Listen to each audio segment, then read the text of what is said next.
Welcome everybody to another live episode of OG55. We got Mr. Webba in the house today, our friendly neighborhood Spider-Man. We are taking your questions, your comments up next on OG55 Live.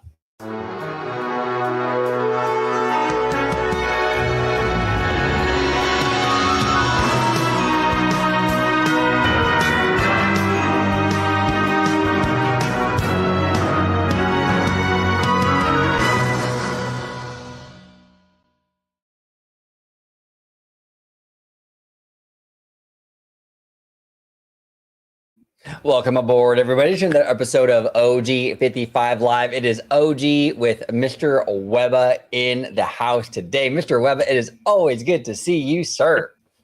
Oh, gee, thank you so much for having me on, man, on this awesome night. This is going to be fun. You know, I can't wait to have this live with you. It's actually been a minute.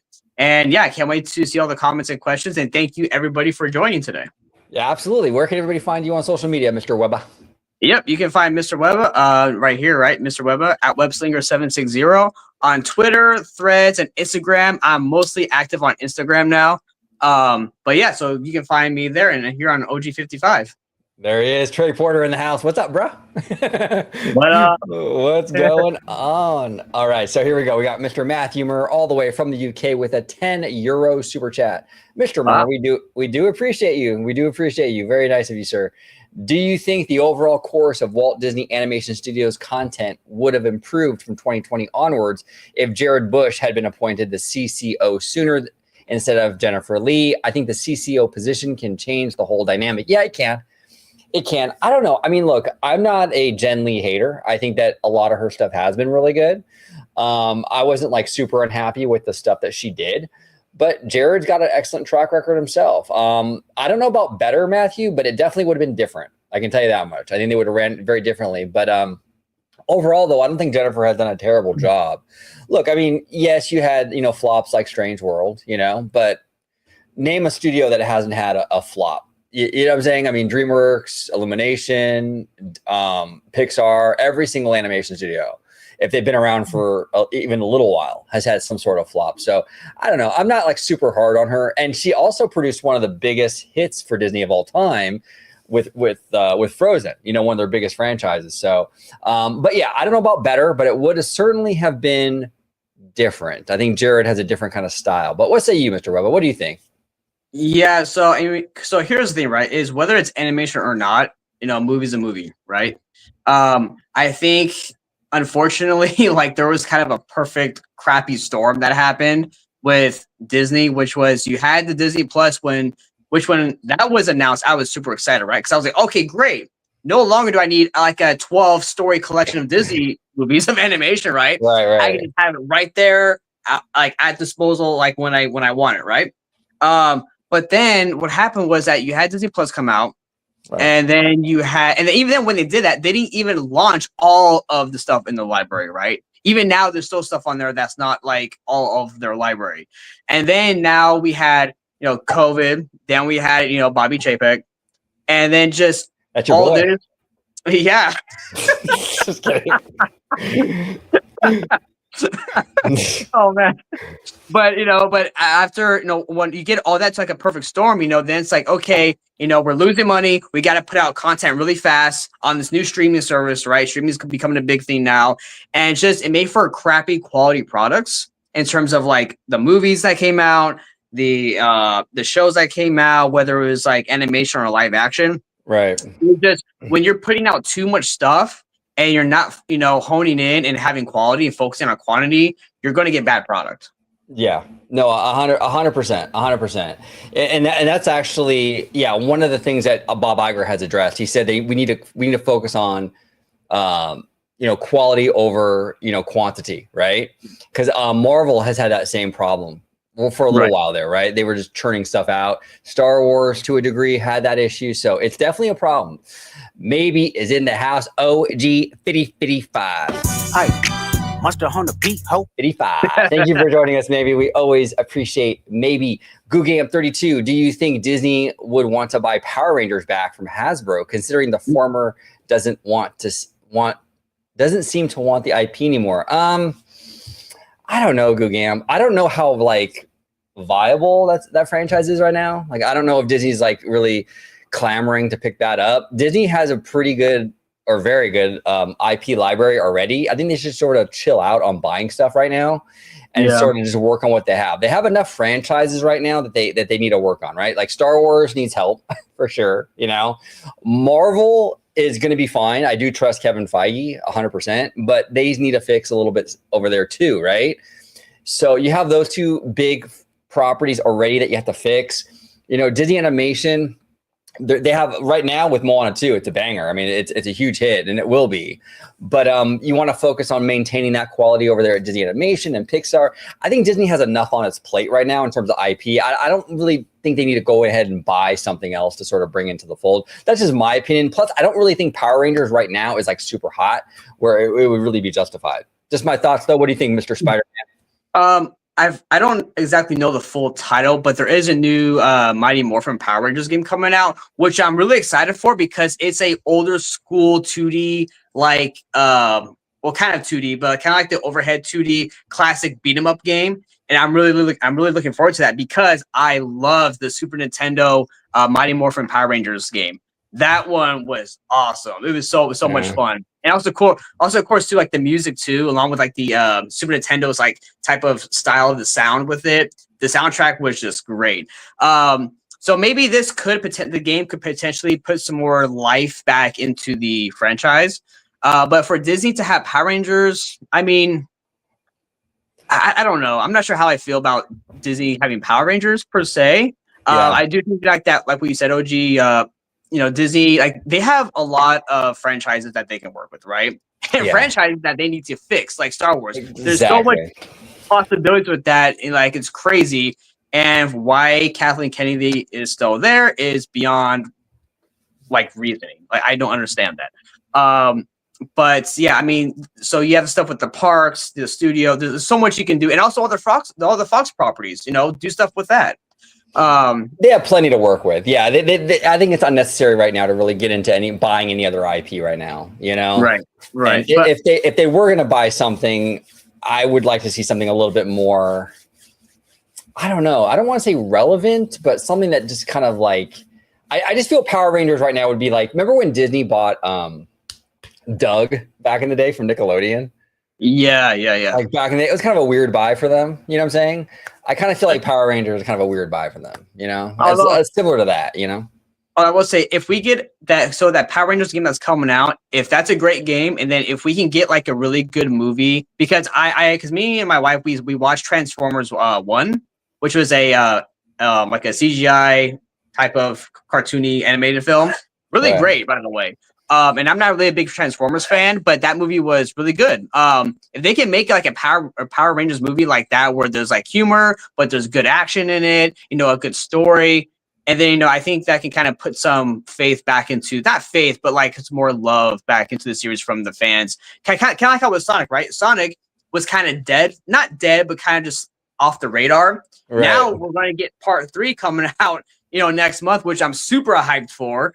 And yeah, I know as a long-term Sonic fan, and it's like, again, when you have a product that's just kind of like this all the time, not constantly good, sometimes good, other times bad. You know, like you're not really going to draw a big like fan base to it, right? So I think now with the surge of like, you know, Sonic Generations, now with Sonic Generations Shadow Generations, then you had like, you know, Sonic Mania, Sonic Frontiers. Now Sonic the Hedgehog 1 and 2 in the movies, right? These are all great things. You have the new comics from IDW coming out to continue on like a canonized story. Look at Eva, dude, just dropping the Sonic facts, man. Like, you know, all kinds. Yeah. Hey, we got to get you and Seymour on here to talk about video games. Oh, I know, right? I know. Are you into Fortnite or no?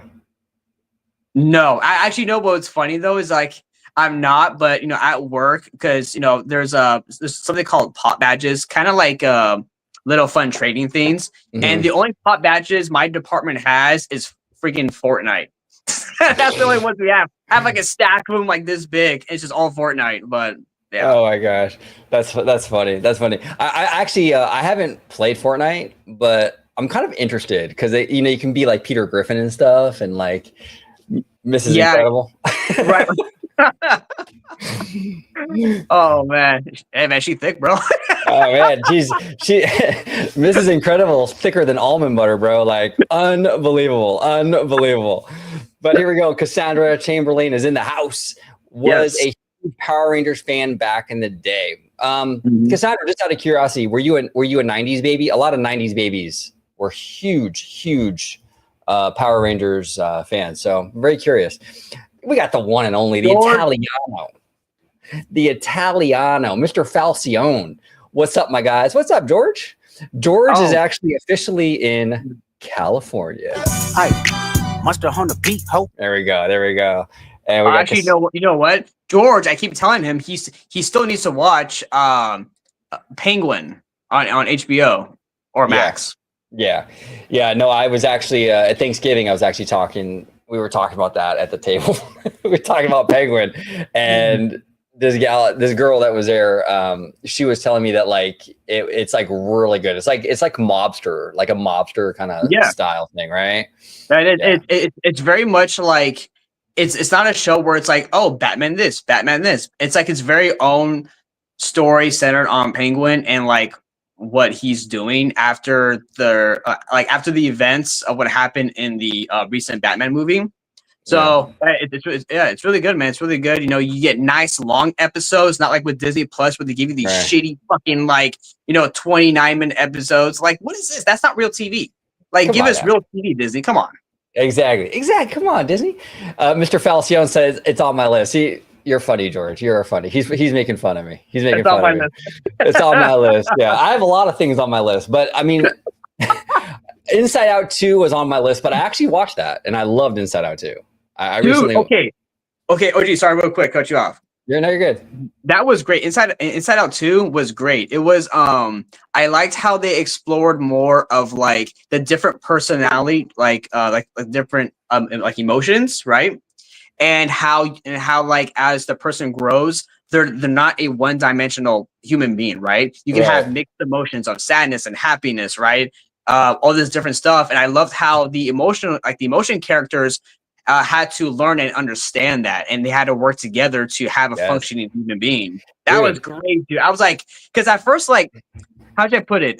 With Inside Out 1 and 2, Inside Out 1, I never watched it because what I saw at the park was like this, crappy little kiddie ride, and I saw the characters. I was like, what's so good about these characters, right? So then when Inside Out 2 came out, I finally went and sat down and watched it. I was like, whoa, I really love the premise and the idea of this movie. No, this is great. Oh, it's fantastic. It's absolutely fantastic. I love number 2. I love that movie. And as someone who has anxiety, it was interesting to sort of see it contextualized in that way, right? In that way where anxiety messes with your head. Now, there's a purpose for anxiety. Anxiety is not the villain of the story by any means. No. But you need that balance. You know what I'm saying?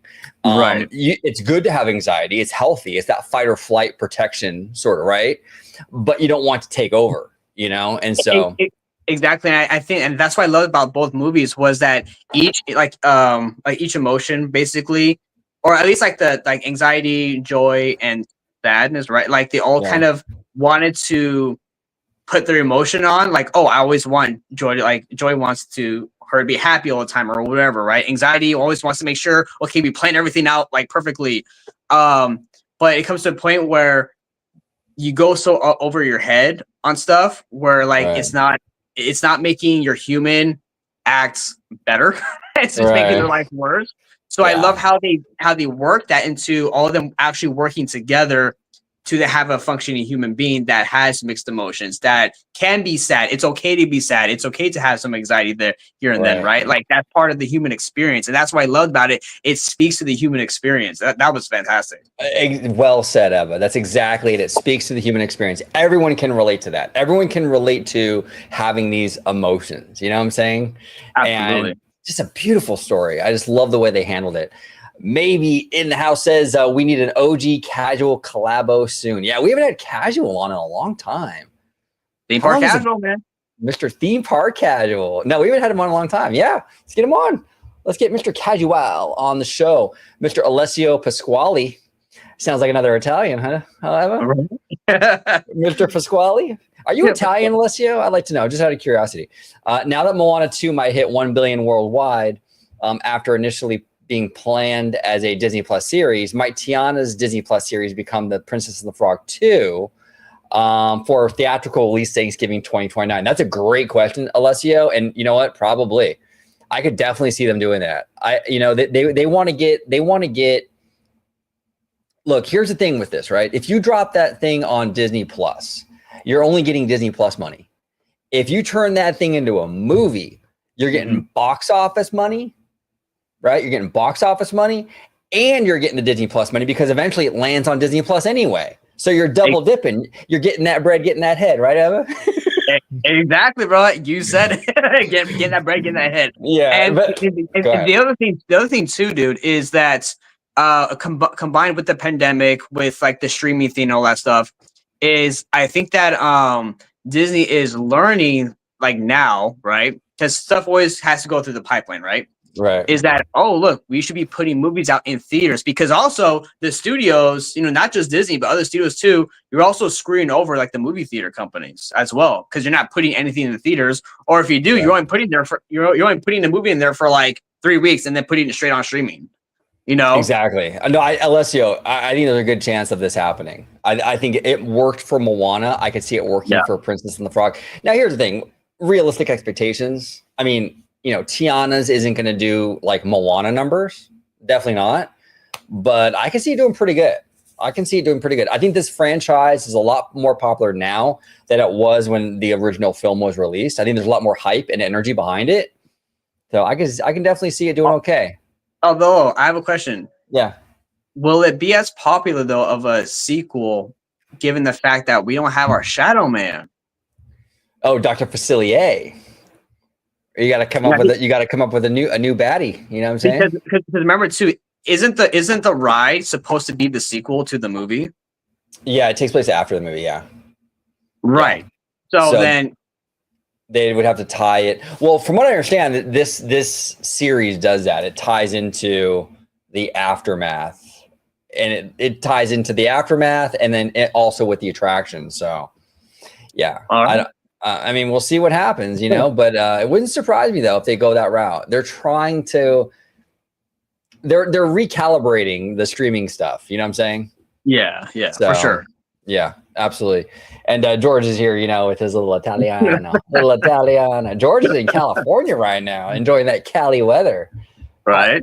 How's Cali treating you, George? You doing pretty good over there, buddy? Let me see here. We got, Moana 2 is from Alan O. Moana 2 is projected to earn $170 million in the first 5 days. Disney is back. Do you think the model of measuring Disney Plus hits will result to more trends at the Disney parks?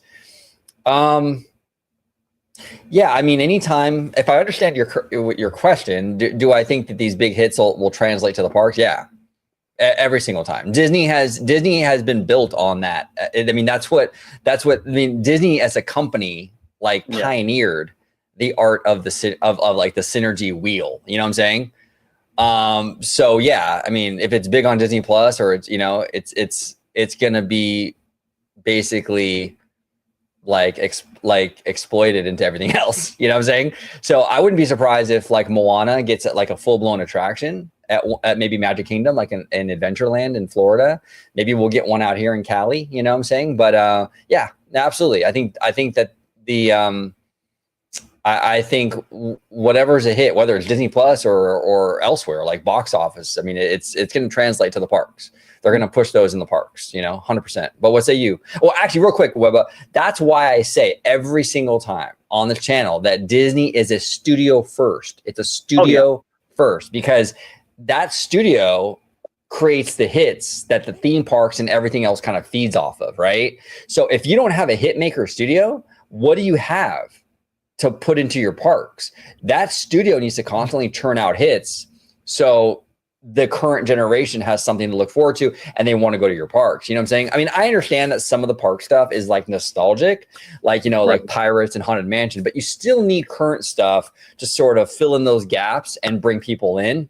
I mean, even in the 80s, Michael Eisner understood this. That's why he worked out licensing deals with George Lucas and Michael Jackson, to get Captain EO in there, and to get Indiana Jones and Star Tours in there. He did that because Disney at the time didn't have a whole lot. Oh, I dropped my famous orange highlighter. He did that because Disney didn't have a lot of its own big house IP at the time in like the 80s. They were kind of on the struggle bus, you know what I'm saying?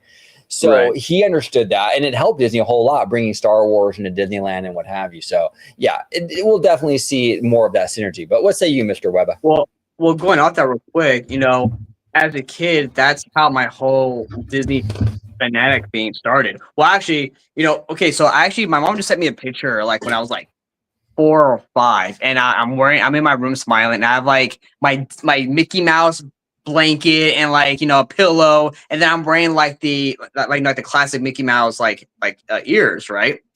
Growing up, going to Disneyland was about me really believing that at this Disneyland was where all of the characters lived, right? Like that was their home, and we were visiting their home, right? That was where the magic is, right? But with that being said, you know, all that has to come from the studio. Peter Pan, Alice in Wonderland, Mickey Mouse, you know, Pinocchio, Snow White, right? Like, yes, we do have like a lot of original stuff, like the Mark Twain, you know, Pirates, Haunted Mansion, stuff like that, or Space Mountain. But a lot of the stuff was from IP-based stuff already. And, you know, that's stuff that I really look forward to, you know, seeing the characters out, you know, and that was always really fun and exciting. But yeah, the studio does drive the theme parks, and you know, I know people like the purists always like hate seeing all the IP stuff coming in. At the same time, though, you have to kind of build your parks around the general audience, right? Yeah. This is the stuff people want to see. I don't understand that with the fandom and stuff. They get all mad about the IP. Like, do they not understand that Walt Disney invented the art form?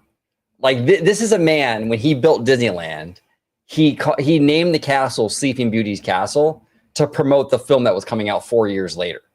Right. Like, he was the king of the IP synergy machine. Like I said, he basically invented it. He pioneered it. So this whole idea, when fans get out there like, oh man, Disney is like so focused on the IP, it's like they've always been.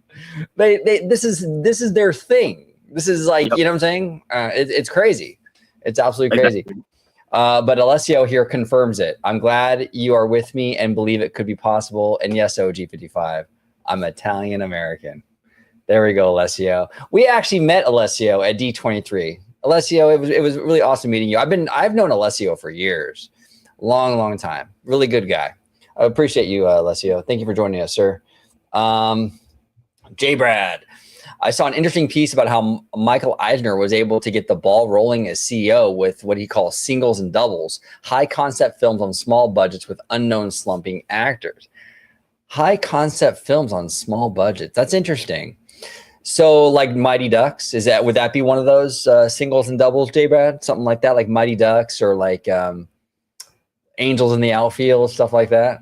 Oh, yeah. I think that's what he's talking about, like that kind of film.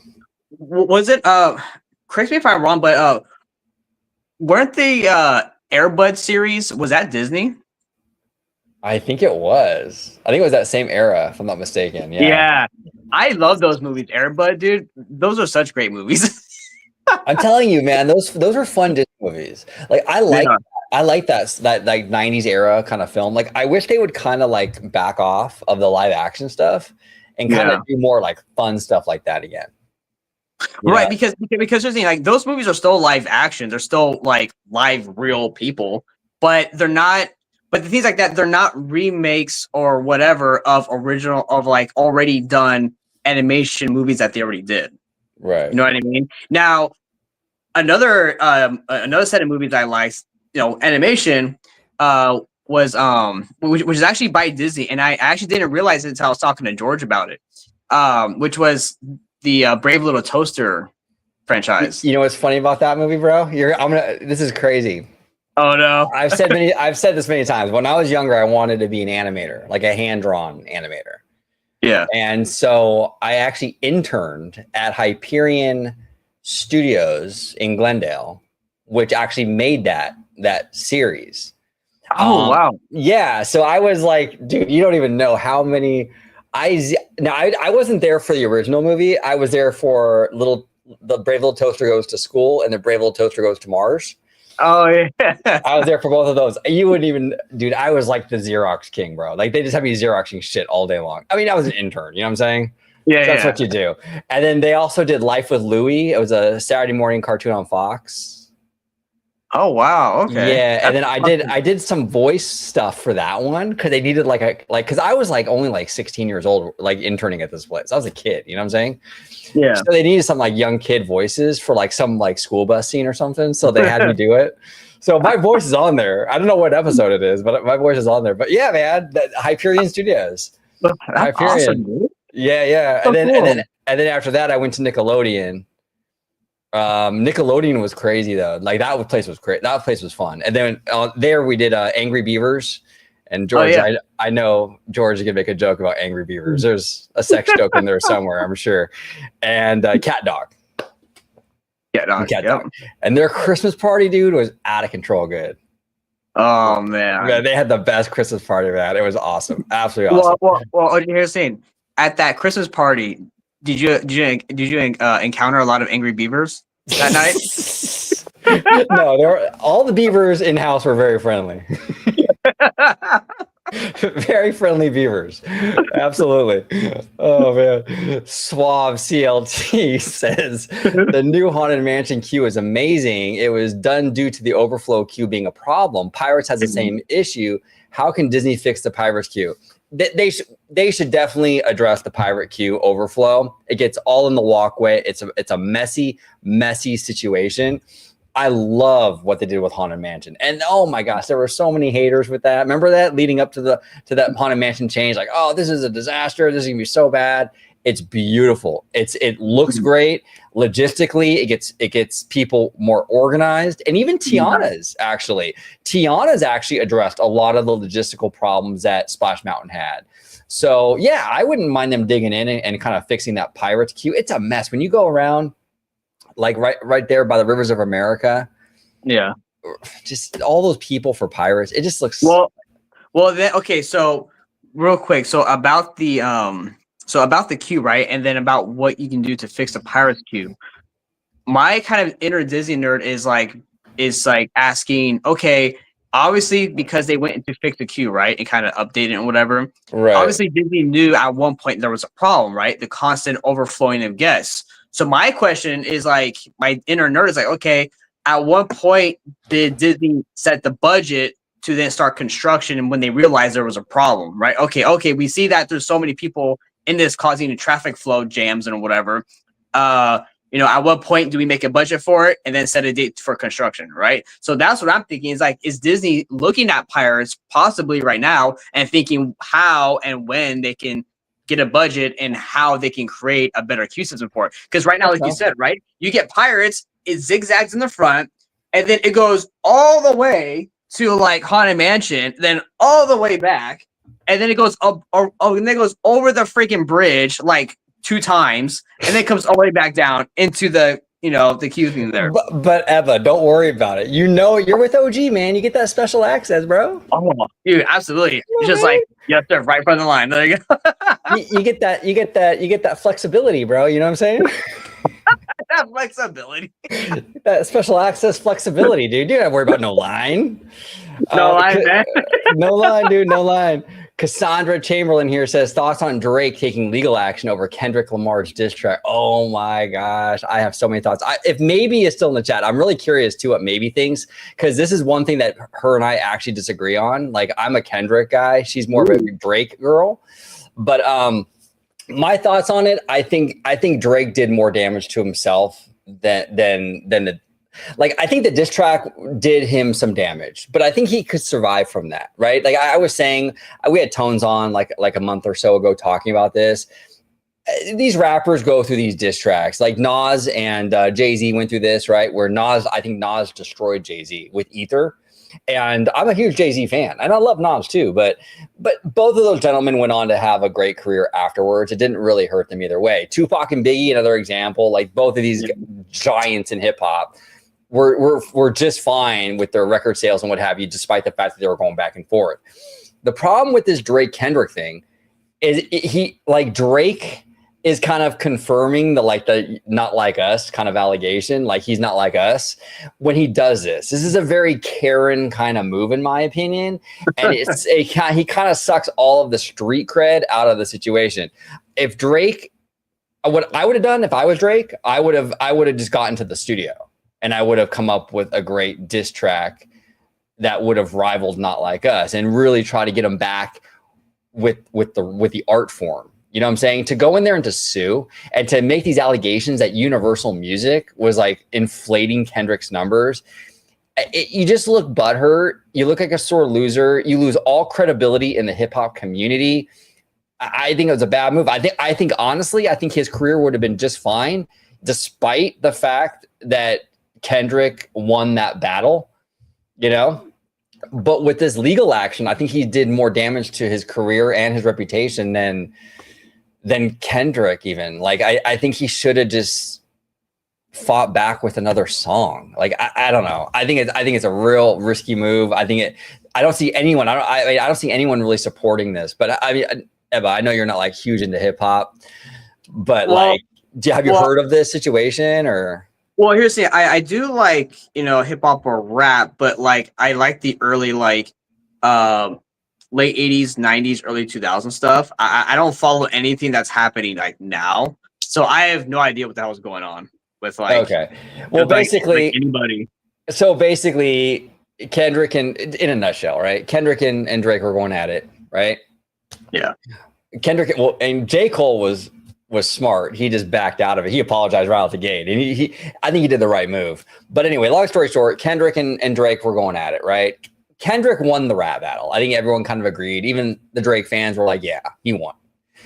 Drake then comes out like a few days ago and is like, yeah, I'm going to sue Universal. I'm claiming that I'm claiming that Universal was pumping up the numbers artificially for Kendrick, Not Like Us. I'm like, first of all, that song, I mean, everyone loves that song. They play that shit at Dodger Stadium. I mean, I can go to Macy's. They probably play that shit at Macy's.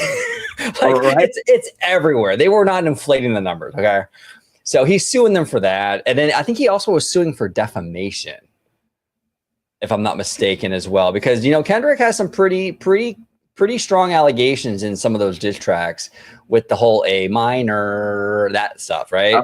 Some pretty strong allegations. So I think he was also suing for defamation, but he shouldn't be suing. You fight back in the recording studio and you release a song and you get him back that way. I think he completely, I don't know. This might be, I think in my opinion, this might be a death blow to Drake, his career. I just think a lot of people in the community, it's hard to take you seriously at this point when you're kind of doing this. You know what I'm saying? But just my thoughts. I think if I was Universal though, like I'd be kind of pissed that like now he's bringing like a company into the mix because like he's pointing fingers saying like that. Oh, you guys are playing more of his music or whatever. More numbers than mine. Yeah, and it's like what the fuck, like how the fuck did we get involved into this shit? I know. It's crazy, man. It's a whole big thing. I think he should have just stayed out. I mean, I think he should just. The legal thing doesn't look good. It's not a good look, man. You don't have like. It's like a street cred thing, like a street credibility thing. It just makes you look like a Karen. You know what I'm saying? But I don't know. But I'm kind of biased. Oh, wrong one. There we go. Mr. Sam Chat, thank you so much for being a member, Mr. Sam Chat. This may sound crazy, but I wish extraterrestrial alien encounter would return to Disney World and come to Disneyland. Oh yeah, I'm down for that. I would love that. I've actually never been on it, so it'd be kind of cool to check it out. What about you? Would you be down for that? Based on what you've seen? Yeah, actually, so Alien Romulus was really good. And I think I was hearing that there might be a sequel to the Alien game, like the one that came out about 4 or 5 years ago or so. But now that they have that franchise, again, I think Disney, especially with like Villains Land or something, they need to like put something into the park that's a bit more frightening, a bit more scary. Give us some Predator, give us some Alien, right? You know, even if you don't want to bring back that exact attraction, you can bring something back like it, right? And use the Alien IP for it, right? You know, and give us some stuff from those franchises that could be scary, like on, like Oogie Boogie Nights or whatever. I think they really, just overall in general with the Fox IPs, they really need to dive into those more, I think. Yeah. Oh yeah, like, and actually, you could do like Alien Encounter would actually be a great attraction for like Hollywood's studios, or even like a DCA. Yeah, exactly. And so I think that'd be cool. A nice dark kind of scary ride, right? Because I've seen like some footage or the best I could. And it was like one of those kind of Honey I Shrunk the Audience style, where it's like, I think it was like a room that's like it's like in a circle. You all sit in your seat, and you have the alien like in the big cryo chamber tube there. Apparently like a scientist is supposed to like die or something in it, and then and like you can hear the alien like crawling around. You can feel stuff on your seats and things like that. Yeah. So yeah, I mean, I apparently it scared a lot of people, man, but I think Disney needs something like that to, bring in a bit more of the kind of more mature stuff, that edge. I mean, absolutely. Mr. Falcione, aka the Italiano, signatures signed between Disney and OLC for a 2025 construction date on the Japan ship and a 2028 sail time. Wow. There it is. OLC is going to absolutely crush this. They're going to make now. Look, Disney Cruise Line is second to none. It's amazing. It's absolutely amazing. But Oriental Land Company is going to just they're going to show everybody how it's done. You'll see. It's going to be crazy. It's going to be crazy. Now, Ebba, are you a dancer, bro? Do you dance? No. I know. Hell no. Well, Cassandra, it looks like I'm going to win this one. This guy won. No, dude. Okay, I am a person. Are you ready? No, I'm kidding.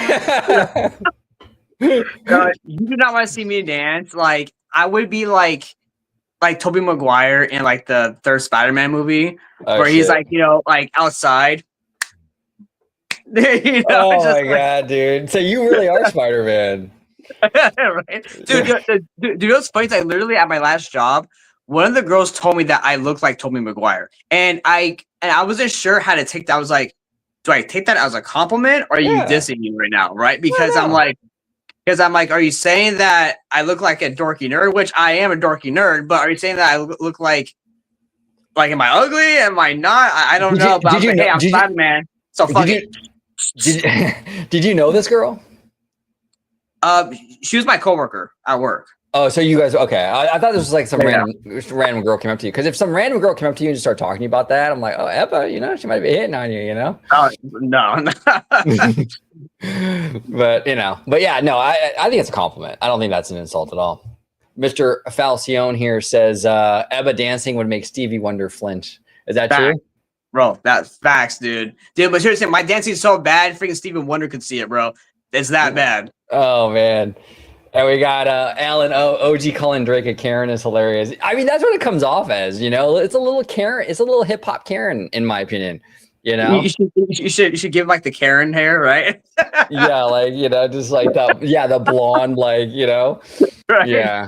I don't know. I don't think you should have done it, Alan. What are your thoughts, Alan, on it? What are your thoughts? You think he should have sued? I think that's no, not sued at all. Because again, you're in the game of like rap hip hop, like we were saying, OG, like the street cred thing, like that still matters, right?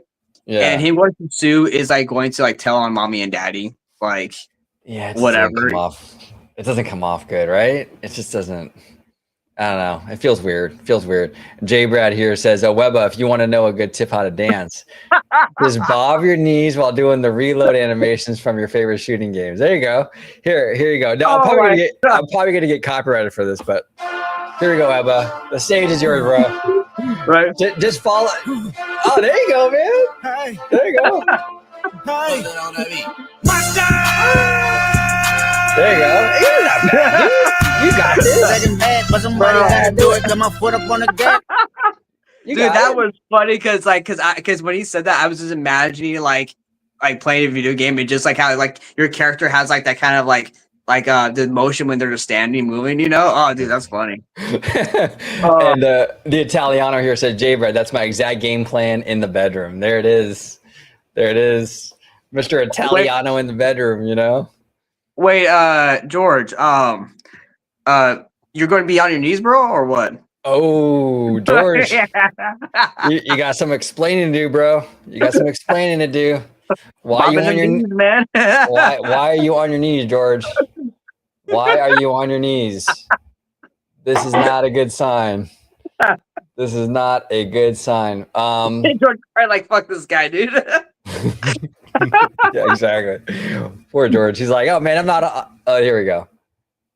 It's the Cupid Shuffle. There you go. Oh, okay. Good on you, George. Good on you, buddy. I guess that settles it. It's the Cupid Shuffle. Let me see here. We'll take a few more here. Let me see what we got here. Oh, Dragon Blood. I miss our boy Dragon Blood. To continue with what I have to say about live action How to Train Your Dragon controversy of an actor playing a character that isn't her race. Astrid is one of the characters in the films. Okay. Wait, hold on. So is there a character in the movie that isn't like racially correct? Is that what it is? From what I understand, because I'm not really familiar with the franchise, I gotta be honest with you, but there was I think Astrid is a blonde girl in the cartoon, a blonde white girl, right? And she's not blonde in the live action. I don't know. Okay. So let me just put this like to rest, right? Is what annoys me, especially with these Disney. I know this is not Disney, but like these Disney live or these remakes, whatever. It really bothers me when there's a movie or something that's like a live action, right, of an animation, and you're not staying to what the character was, right? Like it just annoys me because. Like that's like if you made again, we're going to get like to this whole kind of issue we probably shouldn't get into, but you know, it's like if you gave Peter Pan like blonde hair or something. It's like, no, that's not Peter Pan. Like look up Peter Pan, fucking see what Disney drew him to be like. You know what I mean? It's just annoying that when you take an already existing character, okay, it's like if you took Sonic and you made him like red or something. Right. No, it's like, no, like you made this character this way, right? We know the character as how that is. Keep them like that. If you do live action, try to make them look like the character from the animated movie. What I want to see as a fan of that animated movie is that version brought to life. When I think live action, that's what I want to see. That version brought to life as closely as possible. Yeah. I don't want your own interpretation of the character in this live action version. I want to see the cartoon come to life, basically. Yeah, no, I feel you. Now that's just me. I know people have the different opinions, but that's just how I see it. I want the character to have all their traits still the same in the live action version. I can see both sides of the argument on that. I can see where, hey, if you're doing a live action, I love the animation or the animated version. I want to see that come to life, like what you're saying, right? I also see the other side of the coin where it's like, well, we're making a different movie though, so it should be different to some degree because it justifies its existence. You know what I'm saying? So I get both sides of the argument for sure. I mean, I would say to counter that, OG, I would say yes, but if you're making a movie and calling it the same thing as the original animated version, then no. Okay, for example, let's go with you have Sleeping Beauty, then you have Maleficent, right? Technically, yes, I wish, spoiler alert, that she turned into the dragon and blah, blah, blah, and that she didn't have all these other reasons why she was evil, right? Right. But the movie is now called Maleficent, right? It's not Sleeping Beauty. Right. So I have to take that into consideration, be like, okay, this is not the Sleeping Beauty movie we know from the animated version. Right. It's a different, yeah, exactly. So Maleficent is a different animal because it's not just like what they did with Beauty and the Beast or Lion King, or they're just retelling the same thing, which is why I'm more interested in a movie like Mufasa, because I'm like, okay, that's a story we don't know. Right. Although I did hear someone bring this up though. Why do the characters in the trailer have like an English accent or something, like as children? Right. I could be wrong, but when I was watching the trailer, it sounded like Mufasa and Scar had like these like English or British accents for some reason, which doesn't make any sense. But yeah, whatever. yeah, that is kind of weird. And the CGI to me is still a little weird. It feels like a little. It looks real, but it's almost like too real. Like there's no personality. Well, that was the problem with the first one, though, right? The problem with the first Lion King movie was that the lions didn't have any expression, any facial expressions, right? But I think that was done on purpose because, like, they're like, well, these are supposed to be real lions, right? Yeah, and real lions don't give you facial expressions, right? But they look a little taxidermy, though, right? Exactly. Whereas where you have a animated cartoon, you can put like humanistic expressions on them, right? Like Timon, right? He's like always yelling and screaming and stuff. You're not going to see a meerkat do that in real life. Yeah, that's true. That's true. Abby here says he's paralyzing, meaning the Italiano. So he's definitely good in the sack. And then Cassandra says George doing the hard work already. I know, George, dude. You've barely been in California for like a day, already doing it, already doing the hard work. Cassandra Chamberlain, if you could make one change to Disneyland and Disney World, what would it be? Oh man, well for Disneyland, I would bring back the People Mover. Bring it back. Let's get it going. Disney World, I don't know. I would make Magic Kingdom better. that was my biggest complaint about Walt Disney World. If you can make Magic Kingdom better, and they are. I mean, they're doing Cars and Villains Land and stuff. I think it'll be okay. But that was the weakest part of my whole trip at Disney World was Magic Kingdom, I think. And because you compare it to Disneyland, I'm a Disneyland person. I'm a West Coaster. Hi, mustard on the beat, ho. You know what I'm saying? I'm a West Coaster. So I'm going to constantly compare Magic Kingdom to Disneyland. Disneyland's like the king of theme parks. Magic Kingdom needs to step it up. So yeah, that's my thing. I think People Mover at Disneyland and Magic Kingdom, whatever you can do to make it a better park, do that. What say you, Webba? So I'm actually going to be kind of the minority here. I don't care if the People Mover comes back. I was never really a fan of it here at Disneyland. I would rather have something better up there or nothing at all. Like I love the Rocket Rods ride. Like that was so much fun. So I'd rather have something else up there. Again, I know very unpopular opinion. Don't really care for the People Mover. I mean, yes, it's great that it eats up people. You move around Tomorrowland, that's all great. But if there's one change, well, I'll give you two changes. I know you said one, but I'll give you two. Okay. One is Tomorrowland needs to be gutted besides Space Mountain and just redone for sure. That's the one change I would do. For the better. If not Tomorrowland, then Disneyland as a whole, or the resort as a whole, it needs more like sit down themed restaurants, in my opinion. That's good quality food, because you look at Walt Disney World, and there is so many fucking restaurants there. It's like they probably have more restaurants than my entire like city. You know what I mean? Yeah. So it's like, so I would love to see more of that. Walt Disney World, probably just, I don't know, like, because I never actually been to Walt Disney World, so I can't say for sure based off experience. But from what people are saying, yeah, I mean, probably the Magic Kingdom, just because there's so much, these are similar. You know what? No, I know what I would change. Take the things that are similar at Magic Kingdom to Disneyland and just make them better. Because a lot of them are like half-assed of our versions. Right. It's a light version. Exactly. That's the issue I have with Magic Kingdom is like it feels like the live action version of Disneyland. You know what I'm saying? It checks the boxes, but it has no like soul or heartbeat to it. And that's why I'm kind of okay with like the radical changes they're doing, over there with like Villains Land and stuff and like, Cars, because it needs that. It needs some bold change, I think, Alan O says K-Dot clearly won. Drake should have continued making more music to have the fans decide. Still not too late. Yeah, I agree with you, Alan. He should have went the music route. To sue is just, man, super tacky. And maybe you're right. Maybe it's not too late. But he needs to, if he's going to do that though, Alan, if he's going to release more music to counter what Kendrick is doing, He needs to do that soon, because the longer he lets that linger, this lawsuit linger, and that kind of that conversation on social media about him and this lawsuit, drudges on and on and on and on. Every day that goes by that's happening, it's damaging him, I think. So he needs to get some music out there, and he needs a banger. He needs like a banger song against Kendrick, and I think he could start climbing out of the hole that he's in.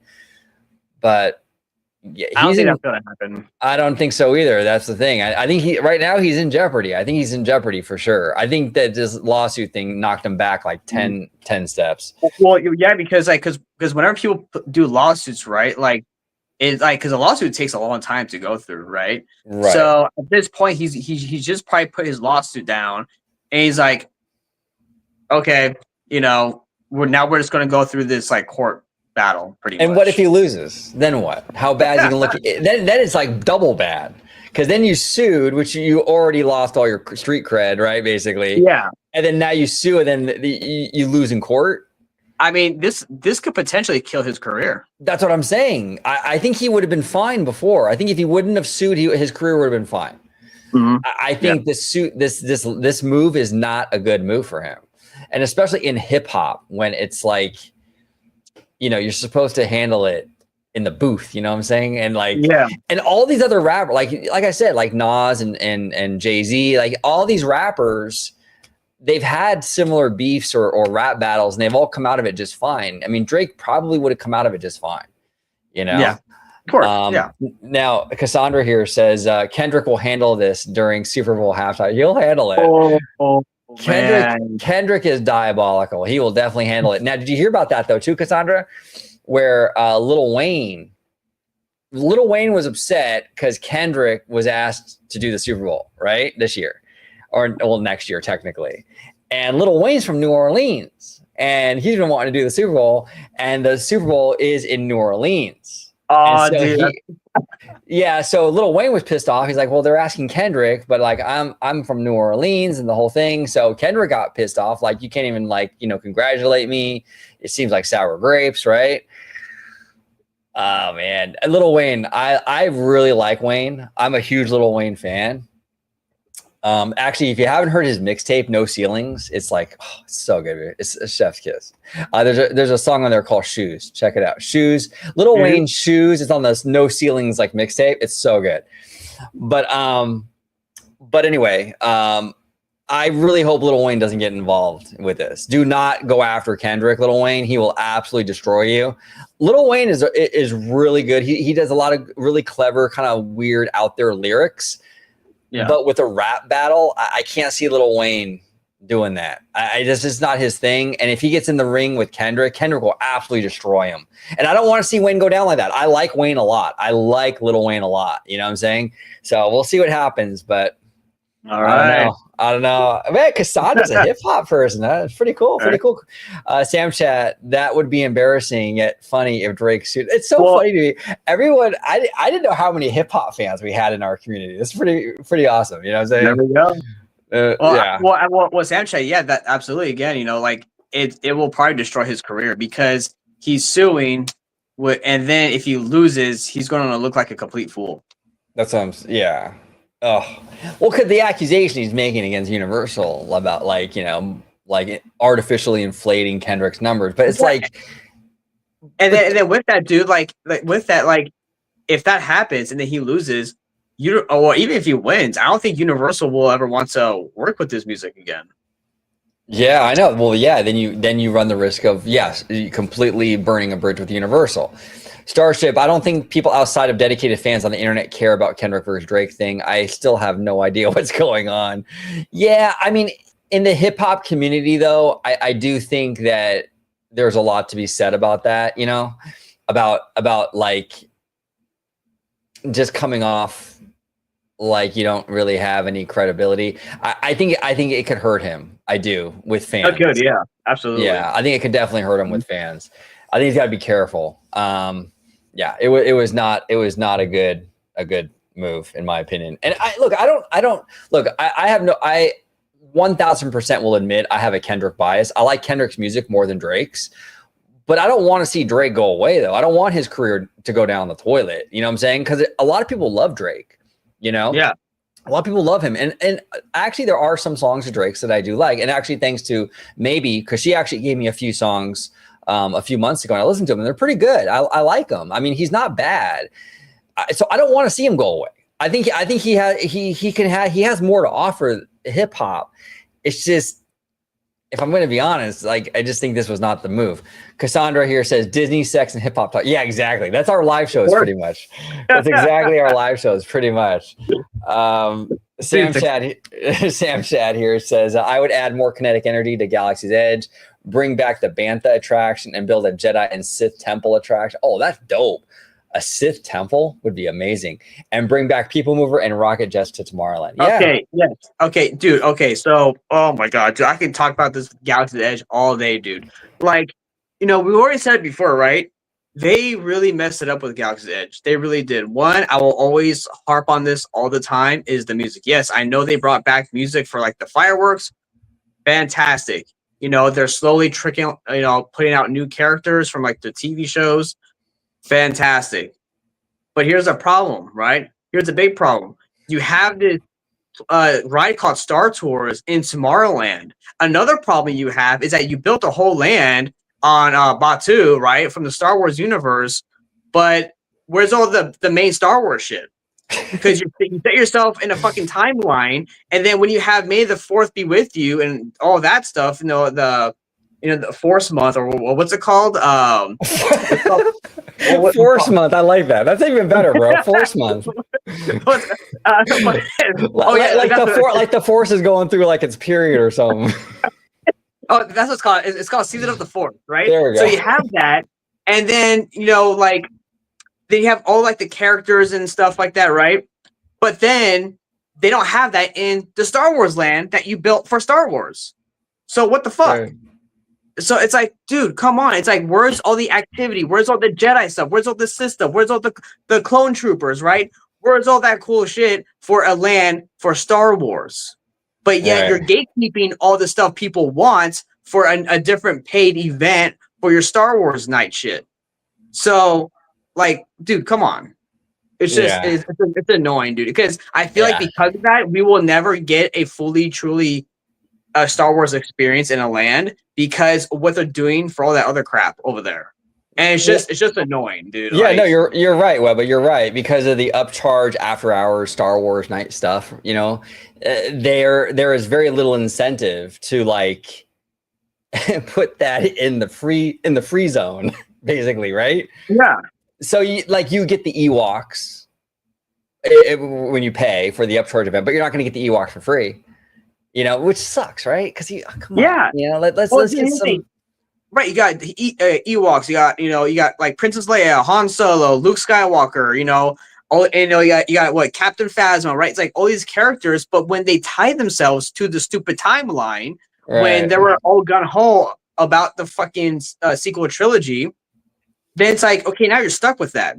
Okay, and they say like that, oh, this planet has always existed. Okay, great. Then why can't we see like other regular stormtroopers, sand troopers, death troopers? Why can't we see, clone troopers, whatever, Gungans, something in this Star Wars land, right? And then with the no Star Wars music, I want to feel like I'm in Star Wars, because when I go to Disneyland, that's what I love about the lands. They have the music that plays like thematically in the lands. I want to feel like I'm in another area.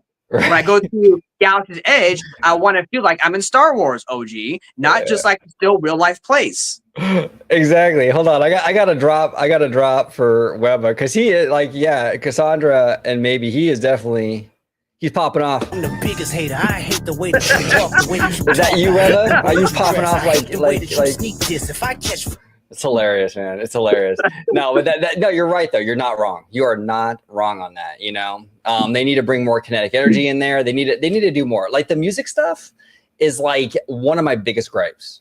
Like I understand they don't want it to look like fake, where you have like the music playing in the planners 24/7, but just roll out like a cool alien band. Dun dun dun dun dun dun, dun, right? And just have that thing like roaming around and giving some music. I'm telling you. Exactly. Maybe he says, "Oh, I came in ready to fight, and then you said my name." I know. I'm telling you, maybe. Hey, maybe and I agree on so much, but Kendrick and Drake is not one of those things. Absolutely not one of those things. Then she goes on, Webba always popping off. Yeah, you're always popping off, Webba. What's going on, bro? I'm just like, dude, you know, you're gonna jeopardize our special access. What are you doing, dude? What are you doing, man? I'm getting calls from Daddy Josh and everything, dude. He's like, hey, what's going on with that guy, Mr. Webba over there? Yeah, I know.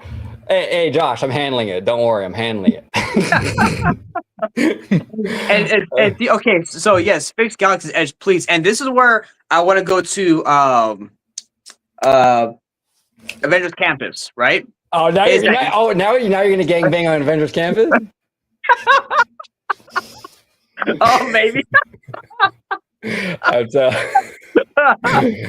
Oh shit! Tell you. No, so right. But what I say is like that's what I liked about Avengers Campus.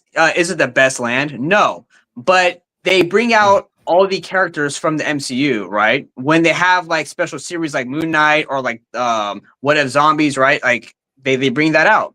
There's no like tight timeline, so you can have all these different characters. You can have the music in there, right? You got the Spider-Man, little corny Spider-Man show. And then now they're going to expand it with the two new attractions. So I think once that happens, I honestly think Avengers Campus will officially be better than Galaxy's Edge. Oh yeah, absolutely. Because Avengers Campus allows itself to have fun. Yes, exactly. It allows itself to have fun. And Galaxy's Edge is a beautiful area, a beautiful land. Oh, it is aesthetically, yeah. But it's like I always say, it's like a giant mansion with like no furniture or any pictures on the wall or anything like that. It's like a big empty mansion. It's too serious, right? Like, like I understand like the concept was okay. We want to put you in the Star Wars experience, but by having too much of that, you're taking people out of the experience. Right. Exactly. What about the OG55 experience? You know anything about that? Hey, bro, Soak City, man. Oh my God! Inside joke. But that was good. I like that. Soak City. That was great. You tied it beautifully into the theme park stuff. That was beautiful.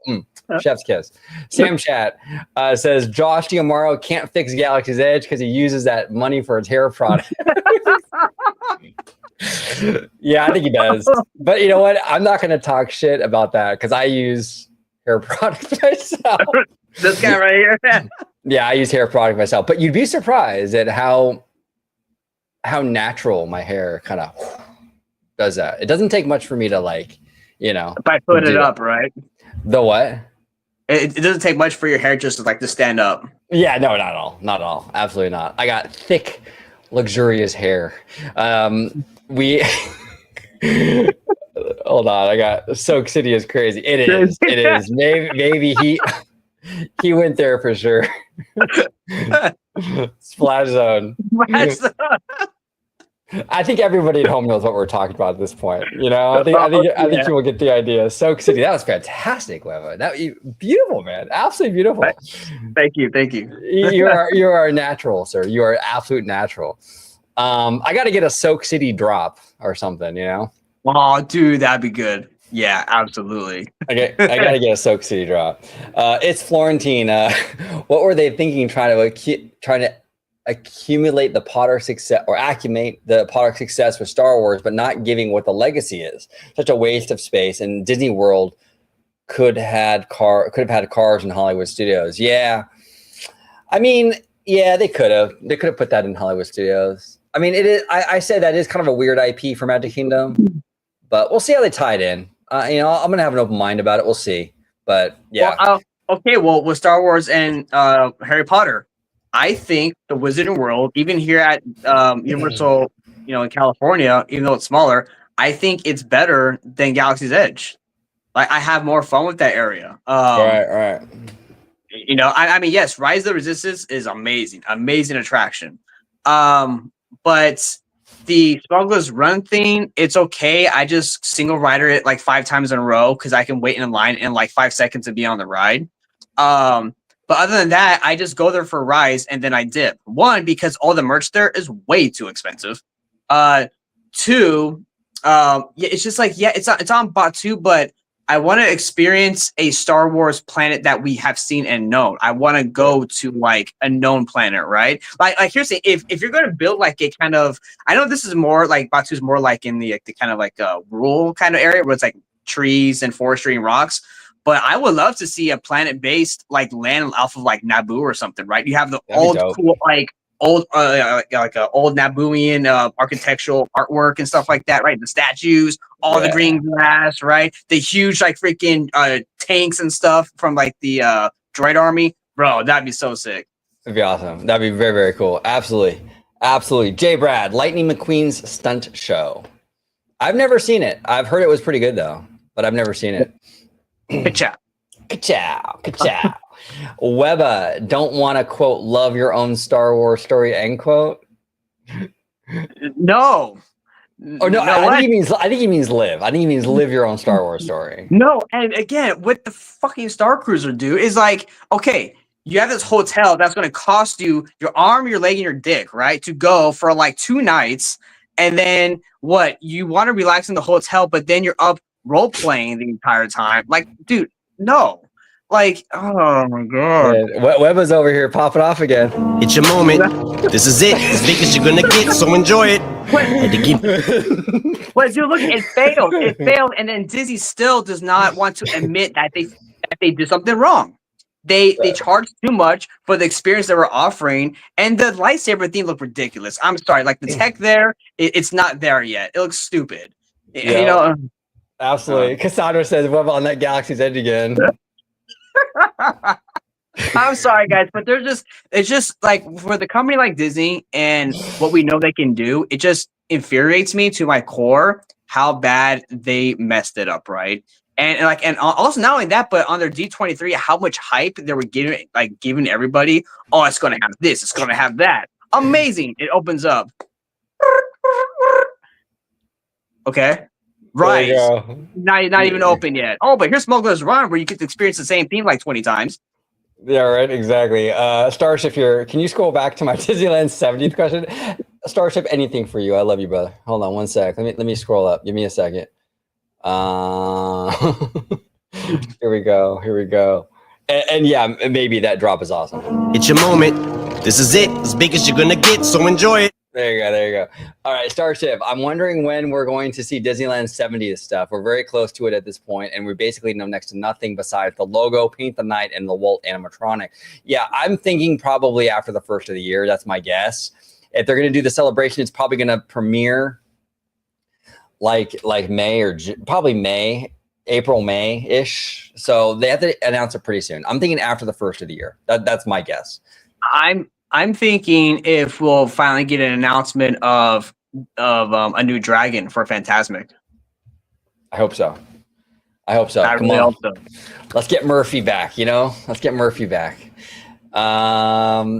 But we can rename the dragon to the Italiano. There we go. There we go, right?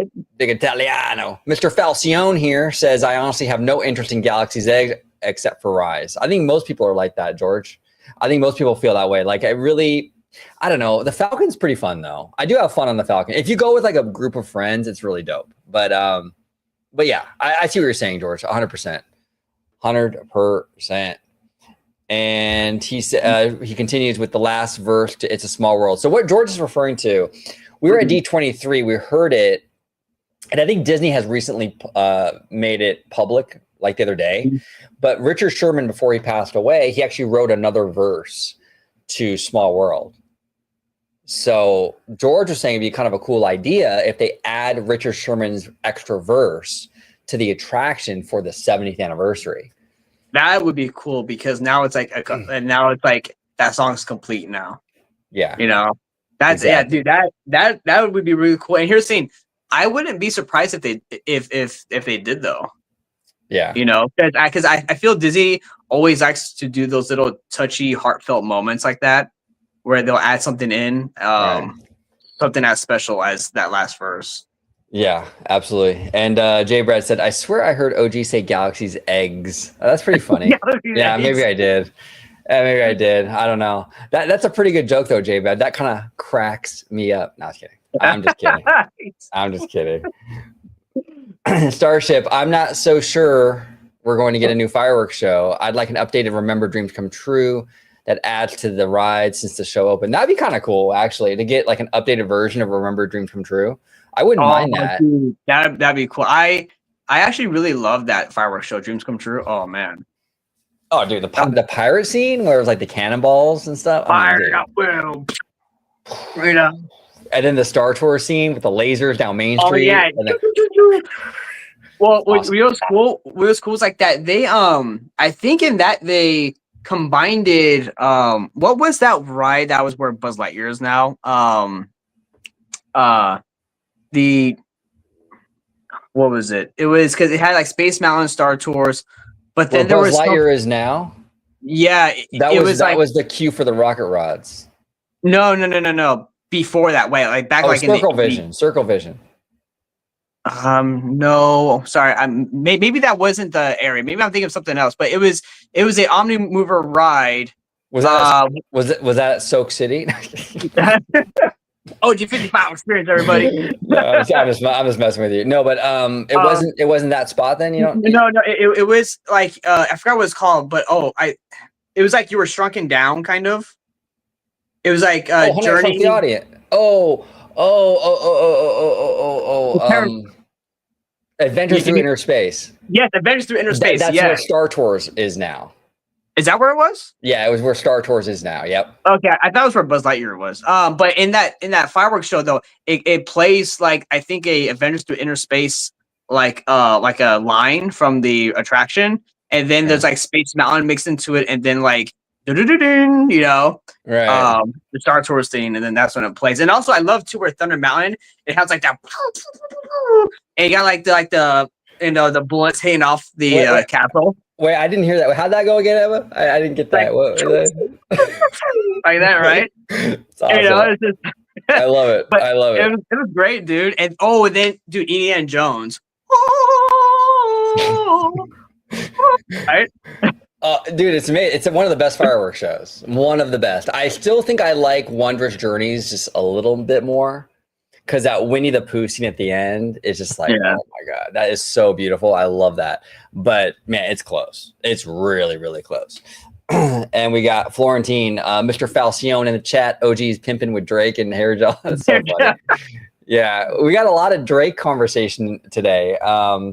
We might have to get Tones on the channel and talk about that like in depth, you know? Tones is our yeah. He's our hip hop guy for sure. And Mr. Falcione says, "What up, Florentine?" So everybody, fantastic show. Webba, you are always an absolute pleasure having on the show. Webba and I are on the phone all the time. Actually, like the OG crew, we talk all day long on the fucking phone. Dude, all the time. Like it's so funny. I'll be at work, like my regular job, you know, and I'll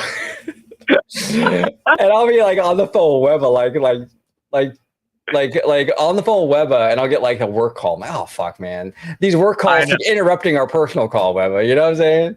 I know, like how did like we have important conversations to talk about, OG. I mean, come on, dude, come on. You know what I'm saying? It's like, come on. No, but a really fun show tonight. Ebba, it's always good having you on. If you can let everybody at home know where they can find you on social media, sir. Absolutely, OG. Thank you so much for having me on. Thank you to everybody out there for joining tonight. It was a blast. You can find me, Mr. Webba, as you see right here, at Webslinger760 on Threads, Instagram, and Twitter, and also here on OG55. 55. And Starship here says that we should get Webba recreating Remember Dreams Come True, and it's just him making the sound effects and humming the music, dude.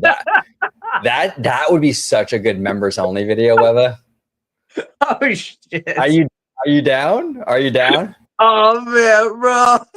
That would be sick, dude. Or just have like a video where you're just ranting about Galaxy's Edge. Just gang on Galaxy's Edge again. Just go like full on, you know. What? Oh man. for members. I think those are two very good options. Absolutely. Okay.